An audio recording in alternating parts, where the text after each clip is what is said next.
पति अपने काम में व्यस्त है और पत्नी घर के कामों में। दोनों के बीच की छोटी छोटी बातें, उनकी समझ, एक दूसरे के प्रति प्यार और सहयोग को हम कहानी में शामिल कर सकते हैं। इस तरह की कहानी से सुनने वालों के दिलों में भी प्यार बढ़ेगा और रिश्तों की कद्र और भी गहरी होगी। मैं इसे 5 मिनट की एक प्यारी सी कहानी में ढाल सकता हूँ। सुनाइए प्लीज। जरूर। तो मान लीजिए एक पति है जो सुबह से लेकर शाम तक अपने दफ्तर के काम में व्यस्त रहता है और उसकी पत्नी घर के कामों में लगी रहती है। दिन भर के कामों के बीच दोनों के बीच छोटे छोटे संदेशों और प्यारे से एहसासों का आदान प्रदान होता है। कभी पत्नी कुछ खास खाना बनाकर उसे तैयार करती है, तो कभी पति भी अपनी पत्नी के कामों की सराहना करता है। दोनों मिलकर एक दूसरे की कद्र करते हैं और इसी प्यार भरे संबंध से उनकी जिंदगी और भी खुशनुमा बन जाती है। इस तरह की कहानी से सुनने वालों को भी अपने रिश्तों की अहमियत समझ आएगी। इसी कहानी सुनाता हूँ। एक बार की बात है, एक पति और पत्नी थे।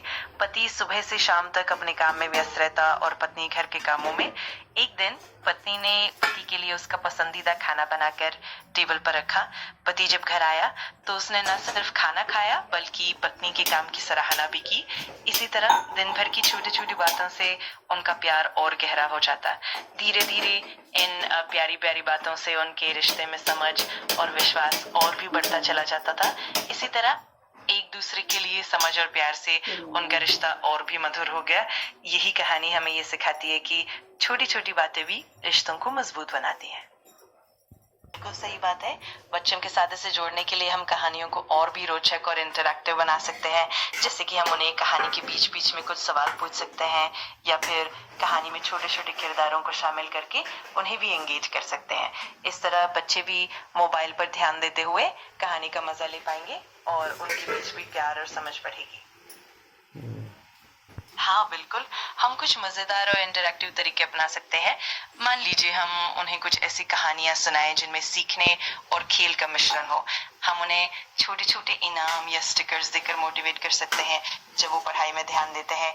साथ ही हम एक तय समय तय कर सकते हैं जिसमें मोबाइल का इस्तेमाल होगा और बाकी समय को हम खेल, कहानियों या किसी रचनात्मक गतिविधि में लगाएं।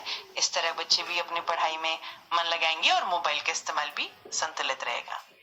उससे प्यार से बात करने के लिए हम उन्हें उनके नाम से पुकार सकते हैं और उनकी बातों को ध्यान से सुन सकते हैं। हम उन्हें सकारात्मक शब्दों में प्रोत्साहित कर सकते हैं, जैसे कि तुम बहुत समझदार हो, तुम्हारी मेहनत बहुत सराहनीय है इत्यादि। इसके अलावा हम उन्हें धीरे धीरे समझाकर, उदाहरण देकर और उनकी रुचियों को ध्यान में रखकर बात कर सकते हैं। इस तरह की बातचीत से बच्चे भी सहज महसूस करेंगे और उनका भरोसा और प्रेम भी बढ़ेगा। अभी एक लोग छोटे घरों और कॉम्पैक्ट गाड़ियों को पसंद कर रहे हैं क्योंकि इससे उनकी जिंदगी ज्यादा सरल और सस्टेनेबल बनती है।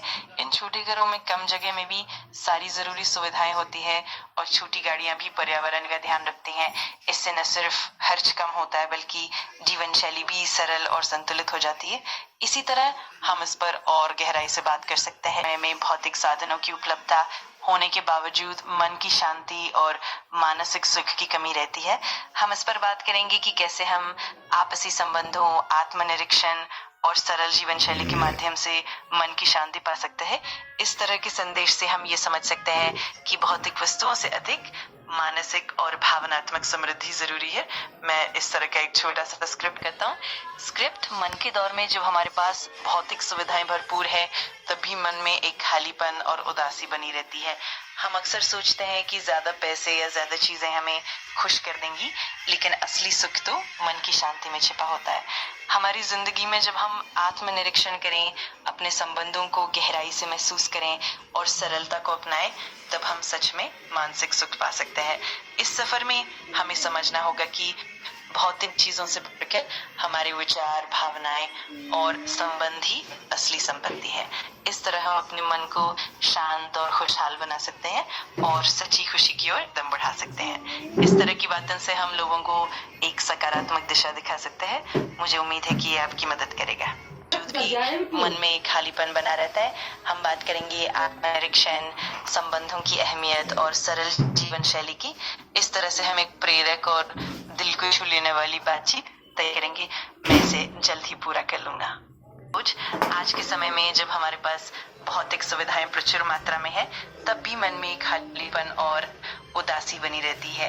अक्सर हम सोचते हैं कि ज्यादा देंगे, लेकिन असली सुख तो मन की शांति में छिपा होता है। जब हम आत्मरीक्षण करते हैं, अपने संबंधों को समझते हैं और सरल जीवन शैली अपनाते हैं, तभी हम सच में मानसिक सुख पा सकते हैं। इस सफर में हमें ये याद रखना होगा कि भौतिक सुखों से बढ़कर हमारे विचार, भावनाएं और संबंध ही असली संपत्ति है। इस तरह हम अपने मन को शांत और खुशहाल बना सकते हैं और सच्ची खुशी की ओर कदम बढ़ा सकते हैं। इसी तरह का एक 5 मिनट का ऑडियो तैयार हो जाएगा। मुझे उम्मीद है कि इससे आपको मदद मिलेगी।